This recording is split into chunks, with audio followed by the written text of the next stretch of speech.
ذرا senior level کے 7واں 8واں 9واں 10واں 11واں number بھی دے دیں مجھے، کیونکہ اگر ثوابدید میری ہے تو میں کرتا ہوں، لیکن اس کے لیے وزیر اعظم کا تگڑا ہونا بڑا ضروری ہے، اور اس کا کرونا کا نہ ہونا بھی بڑا ضروری ہے، ہر لحاظ سے کمانڈ ہونا بہت ضروری ہے، ایک رات پہلے اس کے بھائی کے اوپر قتل کی پلاننگ کا الزام نہ ہونا بہت ضروری ہے، اس وزیر اعظم کے اوپر کیسز کا نہ ہونا بہت ضروری ہے۔ اس کے لیے ایک تگڑا وزیر اعظم اور حکومت درکار ہے، اور آپ کو پتا ہے کہ یہ صرف اس تعیناتی کے لیے ہی حکومت ہے جی، کیونکہ آگے میں کچھ بہت اہم چیزیں آپ کے سامنے انکشاف کرنے جا رہا ہوں، واقعی بہت بڑے انکشاف کرنے جا رہا ہوں۔ اچھا جی، مشرف صاحب 7ویں نمبر پہ تھے، جنرل ضیاء 7ویں 8ویں نمبر پر تھے، تو یہ بات میری ادھر سے تصدیق ہوتی ہے کہ پھر دوبارہ بھیجا جا سکتا ہے، لیکن پھر بولا نا کہ کافی تگڑا وزیر اعظم اس کے لیے چاہیے، تو بہرحال میں نے بولا اگر میرٹ پہ ہوگا تو general Asim joint chief of staff committee ہوں گے۔ اچھا بہرحال یہ نام چلے گئے جی، اور پس منظر میری ان ساری گفتگو کا یہ ہے کہ عمران خان کا ڈر خوف ہے، حالانکہ عمران خان نے تمام ڈر اور خوف نکال دیا۔ کل شاہ محمود قریشی صاحب as a vice chairman P T I وہ کہہ چکے ہیں کہ صدر نے سمری پہ سائن کرنے جی، کس چیز کی پرابلم چل رہی ہے، یہ کیا پرائم ٹائم پہ ایک ہی کام روز ایک ہی دندہ پکڑا ہوا آپ لوگوں نے۔ تو بہرحال خواجہ آصف صاحب جمعے کے روز کہتے ہیں ویکینڈ آ گیا ہے تو اب منڈے سے پروسیس شروع ہوگا، تو امید یہ کہ آج ہی شاید کوئی تعیناتی والا معاملہ حل ہو جائے، یا ایک کا دن لنگر آن کر لیں، 24 گھنٹے سے زیادہ ٹائم رہ نہیں گیا جی۔ تو انہوں نے کہا 2 دن میں نام فائنل ہو جائے گا، یعنی 22 تک نام فائنل ہو جائے گا جی، 21 سے تو 22 ہو جائے گی۔ اور اس کے علاوہ ایک بڑی زبردست چیز ہے، رانا ثناء اللہ صاحب نے کل ایک پروگرام میں نا انہوں نے بولا کہ 26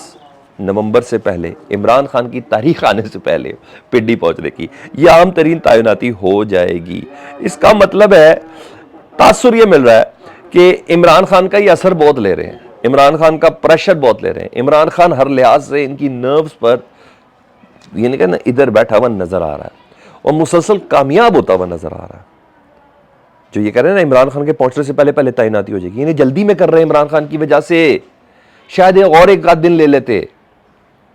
اس کے علاوہ کوئی بھی تاثر نہیں ہے۔ خیر انہوں نے اپنے باقی چیزیں بھی بتا دی کہ دنیا کی ہر انٹرنیشنل ایجنسی عمران خان پاکستان کی دشمن ایجنسی عمران خان کو مارنا چاہتی، مگر Imran Khan F I R کے اندر، اور الزام پہلی پاکستان کے میرے پہ، پرائم منسٹر پہ اور ڈی جی سی کے اوپر دے چکے ہیں، تو الزام تو ہمارے پر ہی آئے گا، لیکن بہرحال ان کا بتا رہا ہے کہ ان کا ڈر خوف یہ ہے جو ان کو سمجھ میں آ رہی ہے۔ اب آؤ ذرا دوسری چیز، اسلام آباد میں اس وقت کیا خبریں چل رہی ہیں۔ ٹیکنوکریٹ سیٹ اپ کی ایک باتیں چل رہی ہیں، اور بڑے اسٹرانگ فوٹس کے اوپر چل رہی ہیں، اور آرمی چیف کی تعیناتی کے بعد کہا جا رہا ہے کہ شاید ٹیکنوکریٹ سیٹ اپ کے اوپر کوئی بات ہو جائے، ٹھیک ہے۔ اور آپ کو بہت یاد ہوگا کہ خرم دستگیر کی شکل میں وہ کہہ چکے کہ ہمارے حکومت میں آنے کا واحد مقصد آرمی چیف کی تعیناتی تھی، تو وہ مقصد بھی اب پورا ہو جائے گا آج کل کے اندر، تو پھر وہ باقی کیا کام کرنا ہے، اور تو کوئی کام ہو نہیں رہی۔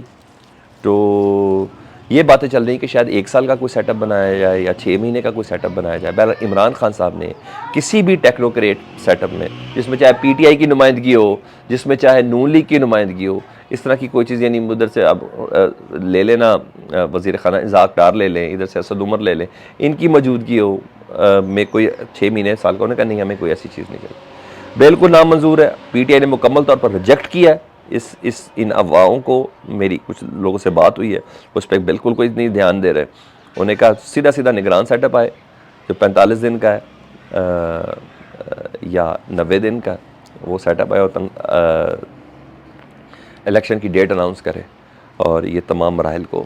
حل کرے۔ تو بہرحال یہ خبریں چل رہی ہیں، جو خبریں چل رہی ہیں وہ میں نے آپ کو بتا دی۔ اور دوسرا، آج زمان پاک میں پی ٹی آئی کی CAC یعنی سپرلیٹو ڈگری کی قیادت ہے، عمران خان صاحب نے ان کو زمان پارک میں اجلاس بلایا۔ راول پنڈی کے یہ جو تیسرا مرحلہ ہے اور یہ فائنل اینڈ فل مرحلہ ہے، اس کو کیسے لے کے چلنا ہے انتظامات کے حوالے سے، اور ساتھ ساتھ صرف یہ بیانیے لے کے نہیں چلنا، معاشی بحران جو ٹیکنیکلی حقیقت جو ہے پاکستان کی، کہ پاکستان واقعی دیوالیے کے قریب ہے، پاکستان واقعی ڈیفالٹ کے قریب ہے۔ میں روز بلکہ ان کے اپنے جو چینلز ہیں ان کو بہت سپورٹ کرتے ہیں، اس کے اندر بھی معاشی جو تجزیہ کار ہیں وہ یہ کہہ رہے ہیں کہ پاکستان صحیح فٹ سٹیپس پہ نہیں چل رہا، جن گراؤنڈ پہ اسحاق ڈار کو لایا تھا وہ سب الٹی ہو چکی ہے، یہ اس طرح کام ہی نہیں کرے جس طرح ان کو کام کرنا چاہیے، اور آنے والے 1-2 دنوں میں مزید تباہی ہے پاکستان میں، کیونکہ چین نے اپنا وعدہ پورا نہیں کیا، سعودی عرب اپنا وعدہ پورا نہیں کرا، IMF کا ساتھ اپنا معاملہ ہے، تو صرف ریزروز ہی آپ کے 8 ارب ڈالر رہ گئے اسٹیٹ بینک کے اندر، تو آپ کس طرح یہ اکانومی چلائیں گے؟ تو اسحاق ڈار صاحب کی صرف شکل نہ دیکھیں، کارکردگی میں پاکستان اس وقت ڈیفالٹ کی طرف جا رہا ہے۔ تو اس صورتحال کو دیکھتے ہوئے پی ٹی آئی نے کہا ہے کہ ہم نے کون سا سٹانس لینا ہے پاکستان کو اس ڈیفالٹ سے بچانے کے لیے، اور پنڈی کے اندر تو ایک اہم ترین میٹنگ ہے جو طلب کی گئی ہے۔ یہ اپڈیٹس تھی، میں نے کہا میں آپ کو آگاہ کر دوں۔ ہاں آخر میں بتا دوں، جو میں نے آپ کو 2 روز پہلے خبر دی تھی، آج اس کی صداقت ہے۔ کیا بات ہوئی ہے؟ اٹس این ادر تھنگ، مراد سعید کو